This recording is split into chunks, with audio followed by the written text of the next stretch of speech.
So before I get into this video, it is time for a break from doom. One of my kids has been begging me to get onto YouTube. Daddy, put me on YouTube. I want to do some YouTube videos. I want to do Five Nights at Freddy videos. I want to do Minecraft videos. I want to do Barbie videos. I want to do... Loves it, loves it, loves it. Loves being the star of whatever the heck she's doing. So I said, all right, we'll get a little video going. So there's this thing called Bean Boozled. It's like jelly beans, Bean Boozled. And you spin this little wheel, and it tells you the color of the jelly beans to pick. And you got to pick one when it's your turn to spin. You eat it. And the thing is, there are several of each color. But, for example, one is going to be peach, or it might be barf flavored. Or one's licorice, or skunk spray, what they call skunk spray flavored. You don't know which one you're getting because they look the same. So what we did was, for her first video, she wanted to do a Bean Boozled challenge, her and her two sisters. So they did it, and then they wanted us, me and Evelyn, to do it. So we did a video after them on her channel. So they only have 2 videos on their channel. So if you want to break from doom and you want to see something that's kind of funny, I'm going to put in the description box, I'll put the link to her channel. And there's only 2 videos there now. So, you know, I know there's quite a few of you. If you happen to have kids, my kids age 9, 10, 8, 7 years old. You know, they want to watch some of the stuff she does. Great. So, you know, have them check her out. But otherwise, it's either way, it's pretty funny. But sometimes you got to take a little break from doom, clear your mind, have a little fun, you know, do something. And I didn't think my own reactions would be pretty funny and bad as they were, actually, when I tasted some of that stuff. I didn't think it was going to be, they're going to make a jelly bean that could literally taste like throw up, or skunk spray, or dog food, or lawn clippings. But apparently they can.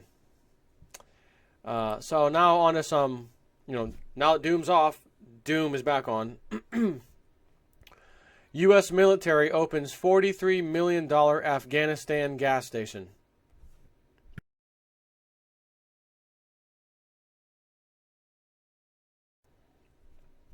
$43 million Afghanistan gas station. Thank you, Silver Doctors, for sharing this with us. From, actually, and they're submitted by Michael Krager from Liberty Blitzkrieg. Earlier today, he says, we learned that the U.S. government had raided a citizens' victim fund to the tune of $1.5 billion in order to use the money for general expenses. It's all starting to make sense now. When you're spending $43 million on a gas station in Afghanistan, when it should cost about $500,000, it doesn't take too long to run out of money, especially other people's money.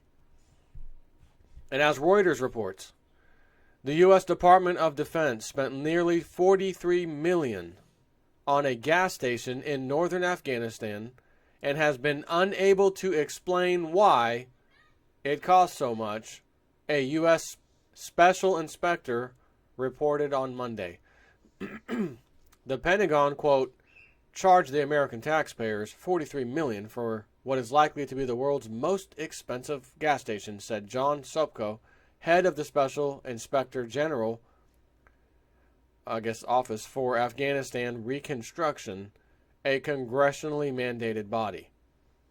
The amount was spent between 2011 and 2014 on construction and initial implementation of the gas station. The gas station in Sheberghan, Afghanistan, you might as well call it Chevron-gan, Afghanistan, honestly, opened in 2012 and was created to show that compressed natural gas can be used in Afghanistan in cars effectively. However, spending was quite ineffective. You know, ineffectively budgeted, if you will. Now, here are a few choice excerpts from the actual Special Inspector's General, his report, which can and should be read in full here. He gives a link to it. But you don't need to read the whole thing. Jason and Forrest got you covered.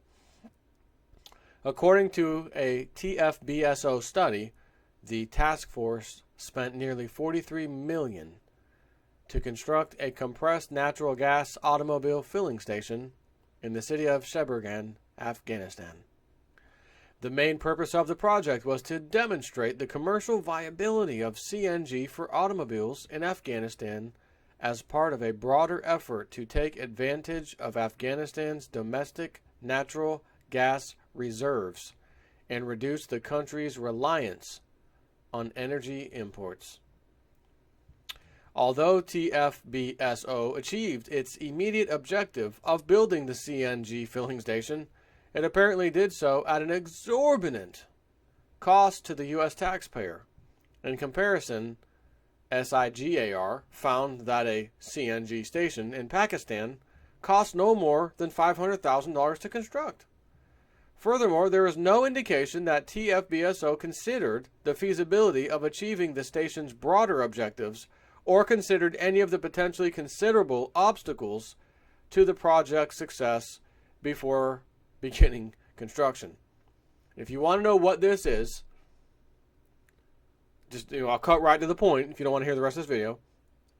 This is somebody in Afghanistan getting a little kickback for something they did and allowed in their country, in that region probably, allowed the big oil companies to come in or do something, and in doing so, we're going to build you a very expensive gas station in which you'll have some leftover money to spend. Whoever this particular person, which God knows who it might be. Wouldn't surprise me if it was some Western company in which they put the gas station there, they own it, they run it, they got all that money, but they're making it look like it was for Afghanistan. One of the most troubling aspects of this project is that the Department of Defense claims that it is unable to provide an explanation for the high cost of the project or to answer any other questions concerning its planning, implementation, or outcome. In fact, in response to my request for information, the Principal Deputy Undersecretary for Policy stated in June 2015 that the March 2015 closure of TFBSO resulted in the Office of the Secretary, quote, no longer possessing the personnel expertise to address these questions or to assess properly the TFBSO information and documentation retained by WHS in the OSD Executive Archive. We don't have the personnel to go find that information for you. Oh, you have the personnel. What you're saying is you're not going to do it because if we think things are bad, when we uncover those documents to see where all that money went and who got what and how much it went here and there, it'll blow our minds even more and we'll be even more furious. So rather than just say that, you're going to say we don't have the personnel to essentially look up the records for you and provide, a response. Is this real? Do people really say this? Yeah, they have to. I just read it to you. They have to. Do you remember 9/11/2001, 9/10/2001? Speaking of the Department of Defense and all, Donald Rumsfeld comes out, press release, we at the Pentagon cannot account for $2 trillion. I've mentioned this numerous times recently too. The next day, 9/11 happens. Some pilot who couldn't fly a Cessna does some amazing corkscrew high-speed maneuver and corkscrews into the very bottom part, perfectly hitting the center, but he was just off the ground with a giant jumbo jet, somehow flying at 500 miles an hour without crashing, hits his target in the Pentagon and hits the accounting office. The place you'd go to find out, okay, well, you can't account for the records? No? Well, I know where I'm going to go. We're going to reach out to our Congress critter friends and have them have a talk and have a meeting and this and that, and they'll give us the authority to go in and do an audit of the accounting. No, you're not, because the next day 9/11 happened and that's gone. Have a nice day. And that's what he's saying here. We don't have the personnel. We do, but we don't. You're not going to get it. Have a nice day. So once again, the military-industrial complex, spending like drunken sailors. You and I are paying the bill. And when we just ask, look, I got this boulder of weight of mass debt on my back. You keep telling me it's for a greater cause. What can you at least tell me the title of the cause? No, we don't have the personnel. We're real sorry about that. Thanks for holding up that debt boulder on your back. I got to go. Take care. I can't even get a reason? You can't even tell me what you're spending the money on? And you want me to keep footing the bill? Yeah, because if you don't, IRS will seize all your assets, everything you own. So you're going to have to keep doing it. And I will keep telling you we can't help you when you request information on the spending. Have a nice day.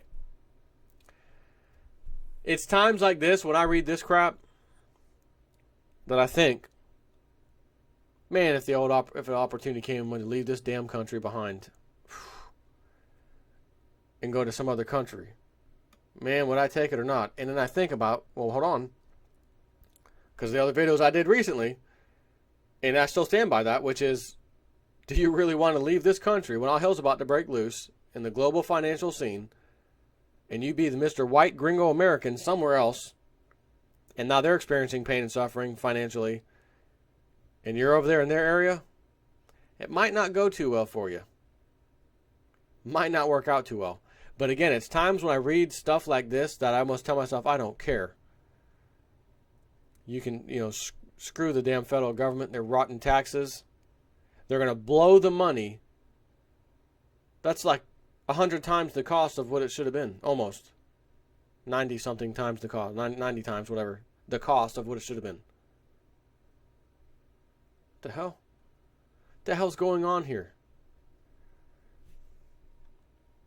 Frankly, I find it both shocking and incredible that DOD, Department of Defense, asserts that it no longer has any knowledge about TFBSO, an $800 million program, by the way, so almost $1 billion, that reported directly to the Office of the Secretary of Defense, which would have been Donald Rumsfeld back in 2001, and only shut down a little over 6 months ago. Nevertheless, I intend to continue our inquiry into TFBSO activities to shed additional light on how this program operated, what it achieved, how this enormous amount of money was spent, and whether any conduct by the TFBSO staff or contractors was criminal in nature. Oh, I'm sure there wasn't any criminal activity there. No, nothing to see here. A $43 million gas station that should cost $500,000? There's no way you'll find anything criminal with that. Look somewhere else. The contract awarded to Central Asian Engineering to construct the station was for just under $3 million. Yet according to an economic impact assessment performed at the request of TFBSO, they say the task force spent $42.7 million between 2011 and 2014 to fund the construction and to supervise the initial operation of the CNG station, approximately $12.3 million in direct costs and $30 million in overhead costs. The $43 million total cost of the TFBSO funded CNG filling station far exceeds the estimated cost of CNG stations elsewhere. According to a 2010 publication of the International Energy Association, the range of investment for a public CNG station serving an economically feasible amount of vehicles varies from $200,000 to $500,000. Costs in non-OECD or Organization for Economic Cooperative and Development countries are likely to be in the lower end of this range. Consistent with that finding, a 2005 CNG station feasibility study conducted by Pakistan's Small and Medium Enterprise Development Authority concluded that the total cost of building a CNG gas station in Pakistan would be approximately $306,000 at current exchange rates. 10, in short, at $43 million. Well, actually, I don't think the 10 needs to be there. In short, at $43 million, the TFBSO filling station costs 140 times as much as a CNG station in Pakistan. To date, the Department of Defense has been unable to provide documentation showing why the Sheberghan CNG station costs nearly $43 million. Matter of fact, we need another 9/11. Then again, you're only covering up $43 million, not $2 trillion like you did a day before 9/11. So maybe not yet. Maybe they don't need another 9/11 yet. In a May 2015 letter to the Secretary of Defense, SIGAR or SIGAR requested information on the CNG station, including a description of the costs associated with building and operating it. The department was unable to provide any of the requested information. It is not clear why TFBSO believed the CNG filling station project should be undertaken. In the absence of national or even regional natural gas transmission and local distribution infrastructure to support a network of CNG stations, there is no incentive for motorists to convert their vehicles to CNG. In fact, an economic impact assessment performed at the request of TFBSO found that the CNG filling station project produced no discernible macroeconomic gains and a discounted net loss of $31 million. TFBSO spent nearly $43 million to build a CNG filling station that would have cost no more than $500,000 in neighboring Pakistan. Even considering security costs associated with construction and operation in Afghanistan, this level of expenditure appears gratuitous, I would say, and extreme. There are several troubling aspects of this project, including overhead costs of $30 million, 70% of total projected expenditures, the apparent lack of a feasibility study prior to the project initiation, and the prohibitive costs associated with converting cars to CNG. Under the circumstances, DoD's position that it has no knowledge about the $800 million program is startling and unconvincing. It is also a major concern because TFBSO was Department of Defense principal vehicle for stimulating private sector investment in Afghanistan to build a stable and growing economy. An understanding of the successes and failures of TFBSO activities will be critical for Congress and the administration when considering economic development activities during future contingency operations. So while we don't know much, we do know that somebody got paid. Most likely an Afghan warlord, a corrupt military contractor, or Al-Qaeda, perhaps all of the above. Of course, I've documented corruption and shadiness in Afghanistan on numerous occasions. Still don't believe me? Here's some light reading. And I'll just read you the headlines of these. 5. How the U.S. government squandered $1 billion in taxpayer funds on ghost schools and warlords in Afghanistan. Afghan President Karzai slams U.S. foreign policy in farewell speech. The U.S. military has awarded contracts to Al-Qaeda in Afghanistan. How the CIA enriches warlords, drug dealers, and the Taliban in Afghanistan. And finally, fighting for pedophilia. It's an official U.S. government policy to allow Afghan allies to rape little boys. Wow. Thinking to myself, did I really just read that? Is it really that bad? And this is probably a small, tiny expenditure that made light. Imagine the billions, tens of billions, hundreds of billions that are going the same way. And you and I are paying for it. When in the hell is this country going to stand up furious and say, we've had enough? We've had enough. Well, it ain't now. Tomorrow doesn't look good. Next week doesn't look good. And next month doesn't look good either. because the sheep are out busy being sheep. And only when they are directly affected by something that absolutely pisses them off, and then something else hits them, and something else hits them, and they reach that point of, I've had it, I can't take anymore. I can't sit here and watch football or watch this or do that and pretend it's not happening. I can't take it. I'm freaking pissed off. And by chance, around that time, a whole bunch of other Americans are going to be feeling the same way.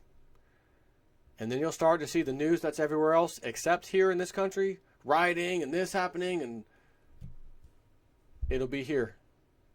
You won't have to turn on the news or go to the alternative media, because our news doesn't even like to cover what's happening in other countries for the most part. Maybe a little blurb here or there.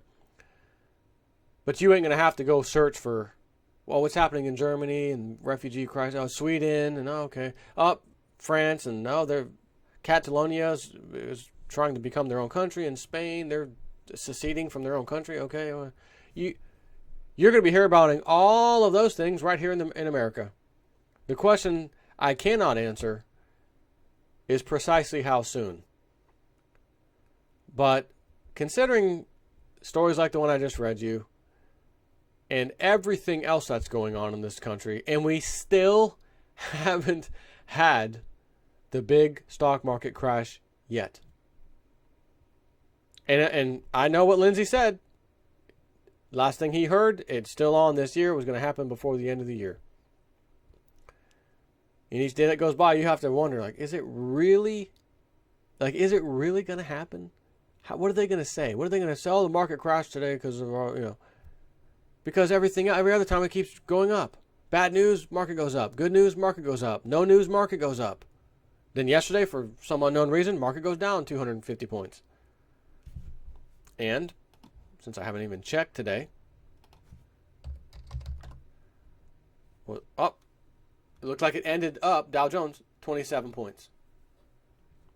Down 250 or so yesterday, up 27 points today. So actually, hold on. Did it actually end that? Because it was down. Market opened at 17,724. Down 659. I remember it was like 240 something down at one point. I guess I'm looking at today though. So let's go back to the 5-day. Yeah, either way, I don't have time to sit here and peek through all these charts. Bad news, market rallies. Good news, market rallies. No news, market rallies.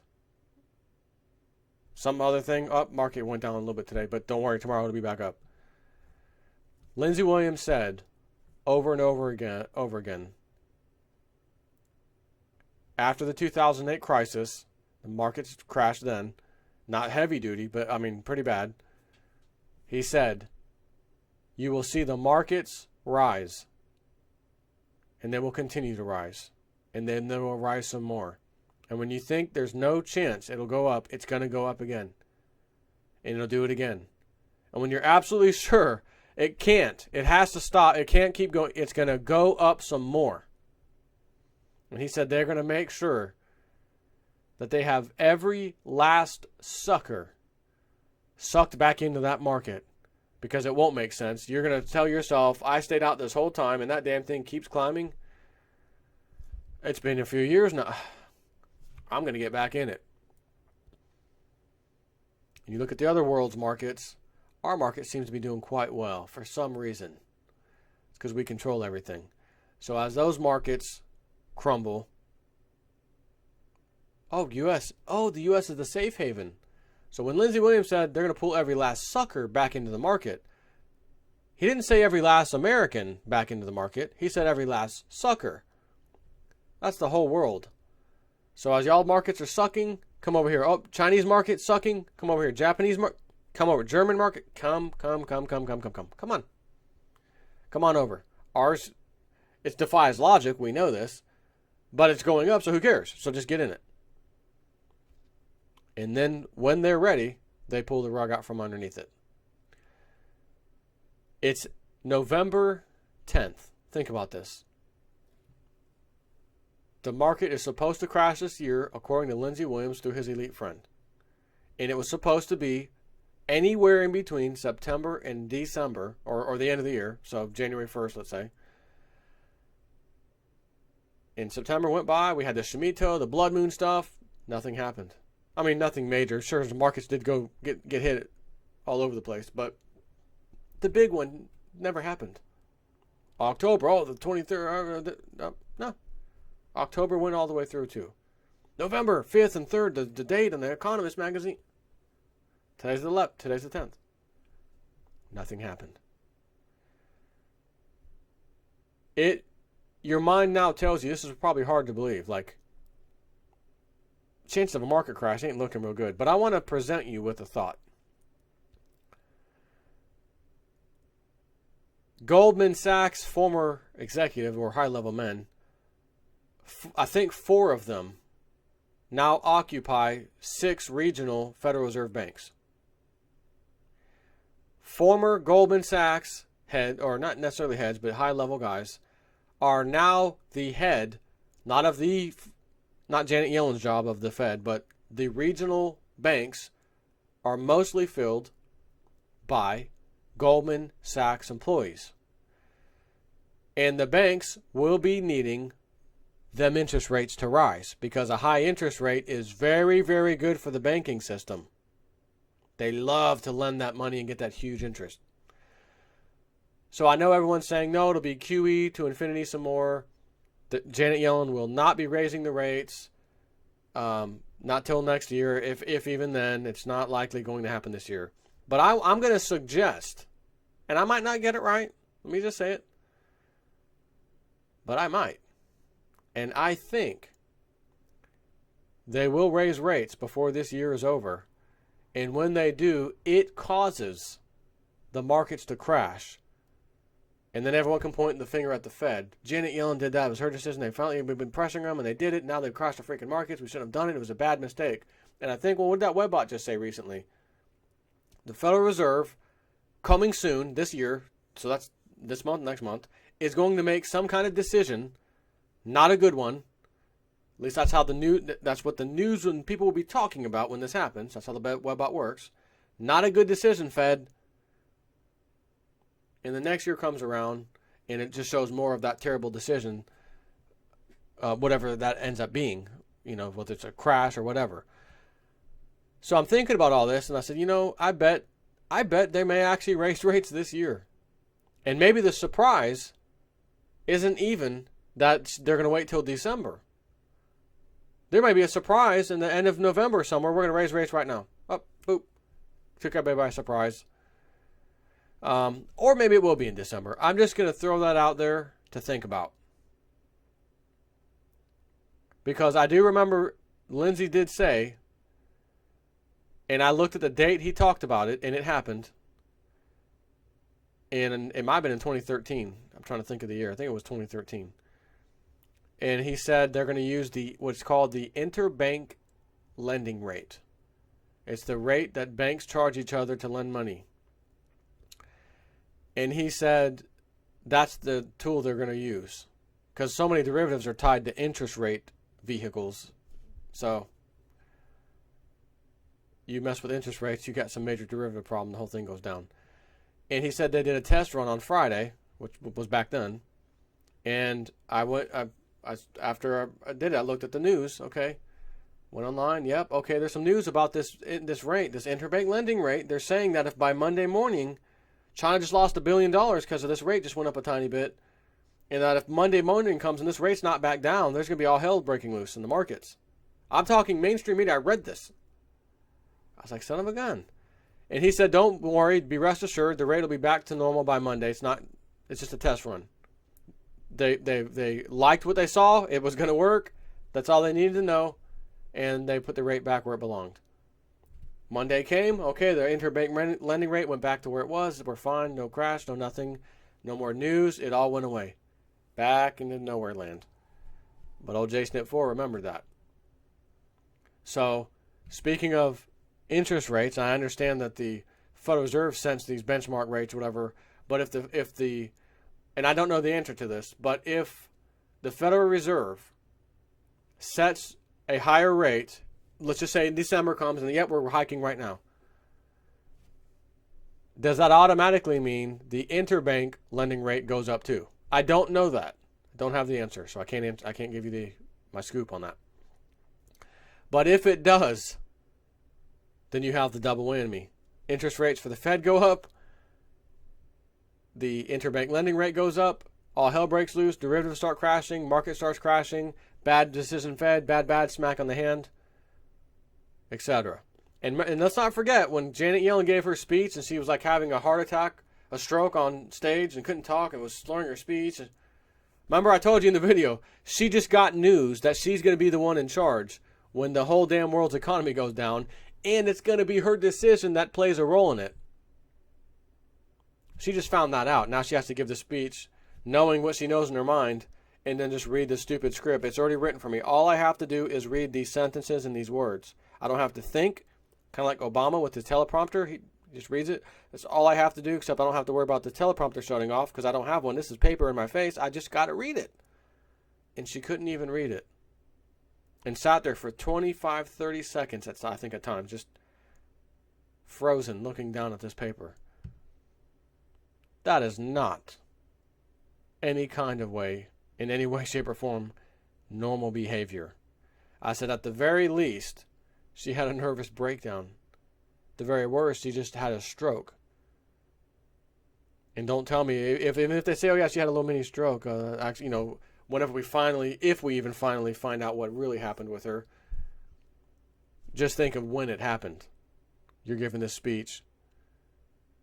You know, I'm not buying it, or whatever it is. I won't buy it unless they come out with the truth. Yeah, she just learned she's going to be in charge when all hell breaks loose, worst crash the entire world's ever seen, and she just found out she'll be in charge of the Fed and will implement interest rate hikes, thus causing it. And what you guys don't know is it's not really her decision. It's the elite, the club back here that you don't see behind the curtain that tell her what to do. We know you think that she makes the decision. They have these little meetings with the board members and all these, you know, the heads of the different Federal Reserve banks, and they do. And their opinion to her is, we're with Goldman Sachs. We're former high-level guys from Goldman Sachs. You're going to raise those rates. Our Goldman Sachs bank and other too big to fail banks are going to be reaping in the rewards. Because over this past year, the quarterly results for the big banks hadn't been looking too good. So they have to go back to the old method.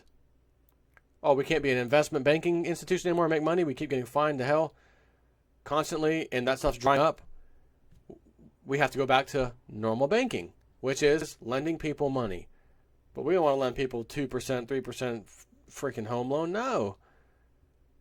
We want to lend 12, 14, 15%. That's where we make the killing, especially when it comes to home loans, because that huge amount, you know, it's different if it's a $5 loan and you're paying 15%. It's nothing. It's chump change. But when you owe $250,000 on a house at 15%, that's a big bill every month. And you look at, what's my principal? Oh, it's $80 a month. I'm paying $1,700 a month for my mortgage.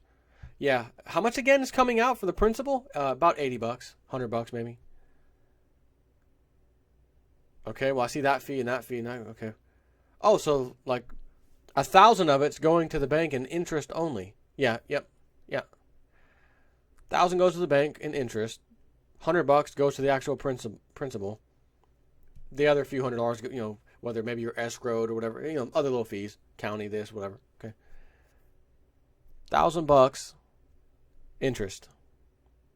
$100 principal. Shouldn't that be backwards? I'm going to put $1,000 towards my principal, but I'm going to pay $1,100. So the extra 100, that's your fee for lending me the money. Here's $100 every month. Nope. We reverse that around here. You will be paying high interest rates. You'll be paying $1,000 in interest and only $100 in your principal. That's how that's going to work, because that's exactly how it worked in the 1980s. And it was another Federal Reserve chairman who made that decision, Alan Greenspan. So I think at this point I'm done yapping. Take care.